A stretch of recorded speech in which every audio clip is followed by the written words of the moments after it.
Hi guys, sorry. Had a little bit of a mishap there. Bloody wind blew me the phone over. Anyway, this is this.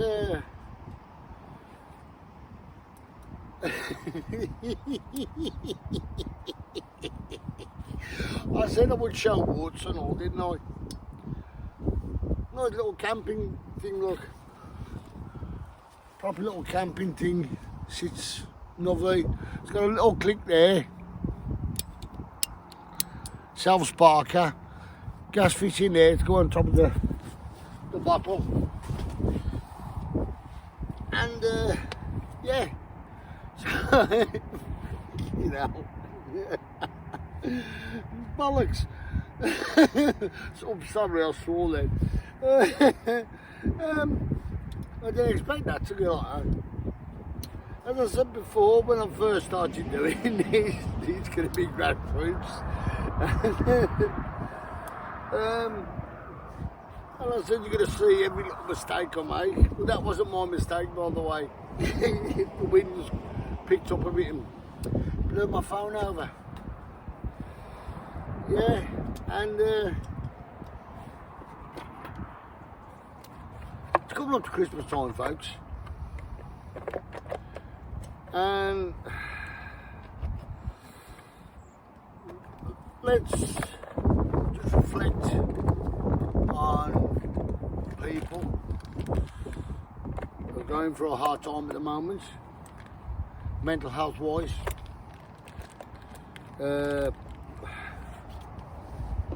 Because I do a lot of this for mental health, and people have lost people. First due with their partner or parent or relative.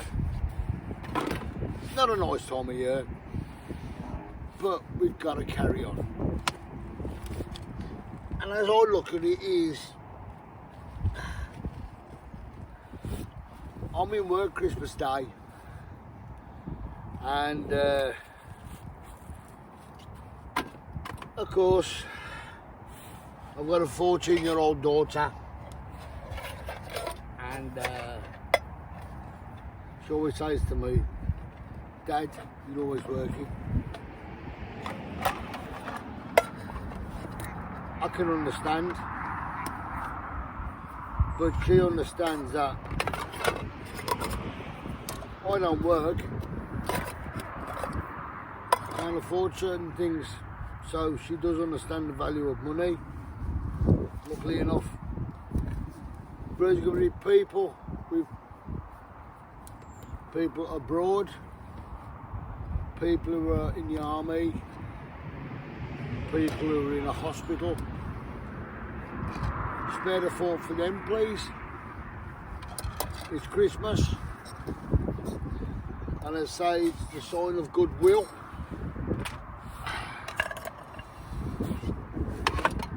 To all men and women and children and everybody around the world. And yeah, I just hope that people realise one day of the year people get together and everybody socialise and be happy.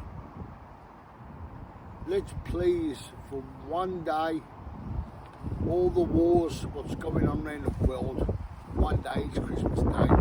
Stop it. Just for one day, let people get some respite. Let people celebrate. Please. Lovely. But anyway, let's get on. Tried all my fishing stuff now. Well, my food stuff. Essential things you do need. You need your water. You need food. Also, you know when I say you can't have your cake and eat it.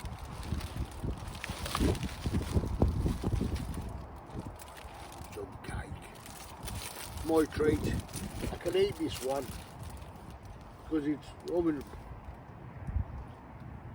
up cake from Aldi. Ever so nice. Got some nice buns, and I've even bought a tiny loaf, so I can do me beans on toast. As I said, I've got to work that bloody cooker out first. An update on my situation with going to hospital. I might be going in hospital in January to have my operation, and I'm going to miss a couple of months off work because of my operation. Sorry folks, I'm having a cigarette. And looking forward to getting back to work, believe it or not, because in 13 months time I'll retire. Yes! Sorry, I'm excited. And it'd be nice to know I've served my time. When I retire, I'll be 66, I'm 64 now. And the last time I come down here with my son-in-law, I broke my net, if you remember. If you've seen my last video, I snapped my net, and my son-in-law gave me a gift of some new hooks. Excuse me.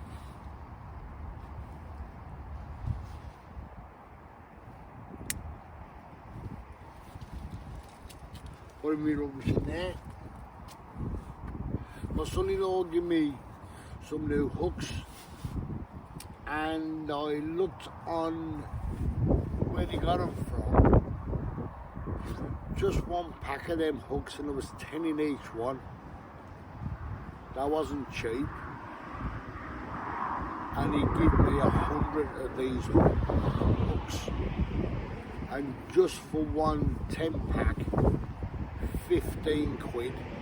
I was shocked, and of course I give him a right telling off when I found out. And he's always said to me, I treat you like a friend, because as I said before, we were friends before he became my son-in-law. And that was a mark of respect to me, that was. Because I respect him and he respects me. And respect is earned, not given lightly. If somebody distrusts you, if somebody upsets your respect or disrespects you, it's hard to win it back. That lad has never. Well, as I said, if he ever beat up on my daughter, it wouldn't happen, because the reason why my daughter would kick his ass, which is black belt in karate, as like me, I taught her everything, most of the stuff I know.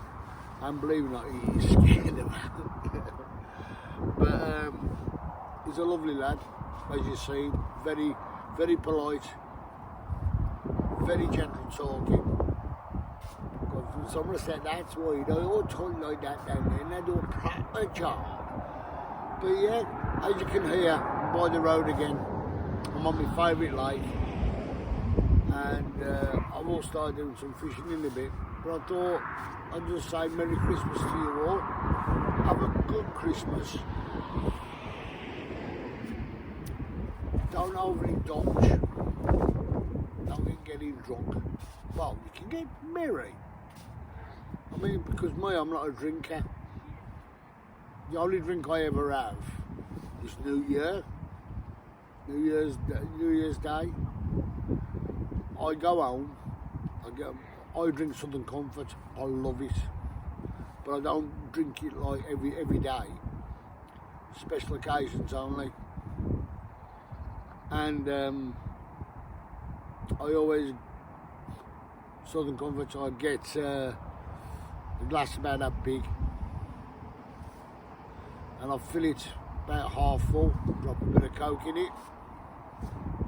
I go out the back door in my garden, I raise my glass to my dad and my mum, and Malcolm, these people who have passed. Wish them Happy New Year. Hope they're listening.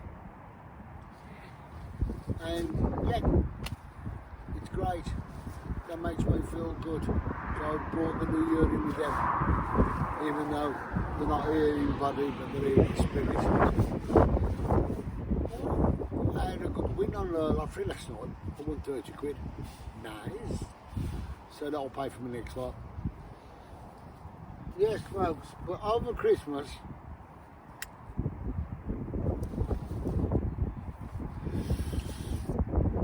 all the kids are getting the toys, whatever. And those people, again, I will say this again, if this is your first time watching me,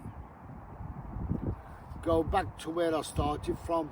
This will be about 68 videos I've done. Go right, scroll up, go up like that on your phone. Go right to the bottom. It says, let me introduce myself. And please watch them, because I'm trying to educate people on fishing. I want to educate people on fishing, and I want to get people out there learning about fishing, enjoying it, getting your state of mind back to where it should be. Also, it can bring families together, believe it or not. And as I said, if you want to learn to fish, and you know somebody who does fishing, say, I've got a rod, I've got a reel, I've got a couple of floats, I've got a couple of shots and that. Would you take me out? Show me the basics. Another couple of things you do need. You need a rod rest, or a couple. 2 rods, one for a float, one for a lead. You need a landing net that don't break. I've got them bought me new one with me. Yeah, you need a good landing net. Now, the problem is with that landing net, I made a mistake. I lifted it like that. You don't lift one of them nets like that, because that will snap, you know, on the end. It ain't that funny, duck. It will snap. You're supposed to lift it like that with one of them, because how long it was and the drop.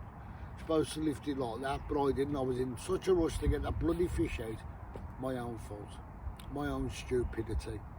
Well, you live and learn, don't you? Oh, look at that. Even though it's a bloody windy day, the sun's come out. You know what I say? The sun shines on the righteous. Yeah, whatever. So, of course, I enjoy my fishing. And I like you people, yes you, for a New Year's resolution, take it up. It's important to get your mindset. If you don't take up fishing, and when you want to get yourself fit, the first 28 days of getting yourself fit is the hardest. I know, I've done this. I'm not as fit as I used to be, even though I'm 65 in January. Yeah. Another milestone. Excuse me. Yes, so of course, yeah, I'll put a couple of my posts on TikTok, and believe it or not, I've got more hits off TikTok than I have on YouTube, but I prefer YouTube because you get longer time to speak to people, talk to people, you know, and try and introduce yourself and try and show things. You've only got a 10-minute gap on TikTok. I'm not knocking it, it's not bad. As I said, I've only put six videos on there, short ones, and I've had over 5,000 hits. It's surpassed what I've got on YouTube. I've actually got 104 subscribers, and hopefully next year, 2025, I can get a lot more. I want to get up to about 1,000 subscribers by the end of next year. I will be doing things next year different. I will be doing, I will do a proper day's pike fishing in the summerish time, and I will show you setting up properly instead of just saying, oh, this is how I've done it, this is how I've done it. I will show you step by step. I will even show you how I make sea leads, because I got my own little melting pots and that. Show you how to make them. I will show you how to make rigs. There'll be long sessions how to show you how to make things, because it isn't a 5-minute job.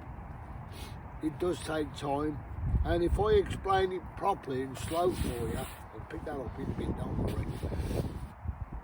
If I can show you slowly so you can learn, and also I can show you and you can learn from it. So my hands are getting lovely and warm now. This on my face. It'll be great. As I said, I'm not set up yet. I haven't set my rods up at all. I was talking to my wife the other day. I was asking her about, because you know, I suffer with dyslexia.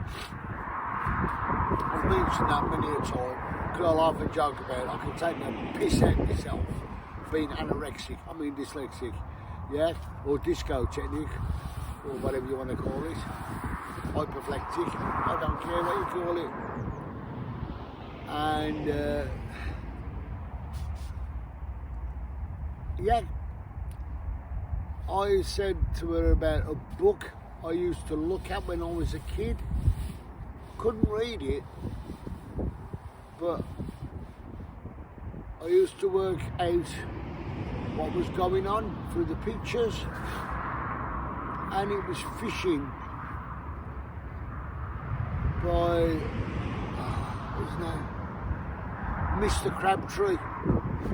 Now, my wife looked on YouTube, and I went to buy one, and I couldn't connect onto there. They wouldn't let me buy it for some unknown reason. Don't know why. But I tell you now, there's quite a few books of what Mr. Crabtree made, and that was my first inkling of like a magazine. Not a lot, because you got your sea, you got your fishing magazines, you got your sea magazines, Ultimate Sea Fishing, Total Sea Fishing, you got your Angling Times, you got this, you got all this about your carp fishing magazines now. But Mr. Crabtree was, in the day, was the bee's knees to learn how to fish, and it was absolutely spot on. Some of the things there to tell you what to do and all things like that. It was an amazing book. If anybody, before you start to learn to fish, if you can get that book, Mr. Crabtree, it's about 4 or 5 books. It shows you fly fishing, sea fishing, coarse fishing. It don't show you pole fishing or carp fishing the way they do it now. It was back in the day. I'm talking, this book was probably bought out in the 40s. And I remember it when I was a kid. I'm going back a long time now. When I was about 6 or 7, sitting there doing that, just looking at the pictures, not a bloody clue until my dad took me out fishing. And then I say, Dad, Mr. Crabtree? He goes, yes, that's right, son. And that was the first book I ever looked at to do with fishing. If anybody can get Mr. Crabtree, just give us a shout out, will you? Say, yeah, Cole, I've got one. I'm having a look at it, and it's absolutely fantastic. Some of the old guys who watch this now, if they watch it, you know yourselves, blokes of my age, will go, yeah, I remember that. I remember that book. I've probably still got one of them books somewhere. And I bet you now, after you see this video, some of you will go around and start saying, oh, that guy on YouTube, let's go for Eminem, let's go fishing. He's talking about Mr. Crabtree. I used to have one of them books somewhere. Did I throw it out? But I bet you go and bloody try and look for it. I bet you will. I bet you go, I've got one of these. I've got one of these. And if you do, give us a shout out, will you? Because I'd love to know if people have still got them. I think it was absolutely amazing book to look at. And as I said, it tells you about your sea fishing, fly fishing, your coarse fishing. I can't remember what else now. But it even tells you species of fish. And if you're a young man or a young kid who wants to learn to sea fish, again, there's a place where I go in Somerset to go and get my fishing gear from. It's called West Coast Angling. The bloke who runs it's called Steve, and Craig helps out sometimes, who's a harbour master in Minehead. He helps out, and he's also got a fishing shop in Minehead Harbour. It's only in the harbour. You can see it by the pub. You can't miss it. Lovely little place, and they've always got stuff in there that you need. You ask them for it, they've got it. Well, especially the shopping watches. As I said, I was like a kid in a candy shop in there. And I tell you, if I was loaded, I would have bought that shop out. It's absolutely array with stuff. Anything you want, that will help you. Honest, it's amazing. The main bloke who owns that is called Steve. Tell him, if you ever go there and you've watched this, tell him there's a bloke called Eminem, and his name's Colin, and he used to have a caravan down Somerset. They sent me here. He might do you a deal, or he might do me a deal next time. Hey, hopefully, give me a load of bait for nothing. I don't think so, no way. No, because he's got to earn a living. But yeah. Anyway, folks, I'm going to cut you loose now. I've been rabbiting on for quite a few minutes after my camera fell over. So I'm going to set up fishing, and then I'm going to set up my cooker because I'm absolutely fucking starving. I've had no breakfast. I'm going straight here. So I'm going to set up some breakfast, and I'm going to show you beans on toast. 2 cookers, hopefully. Well, I don't need 2 cookers, I can do it in 1. Because I'm that good. Yeah! We'll see. Anyway, catch you later, folks. Bye!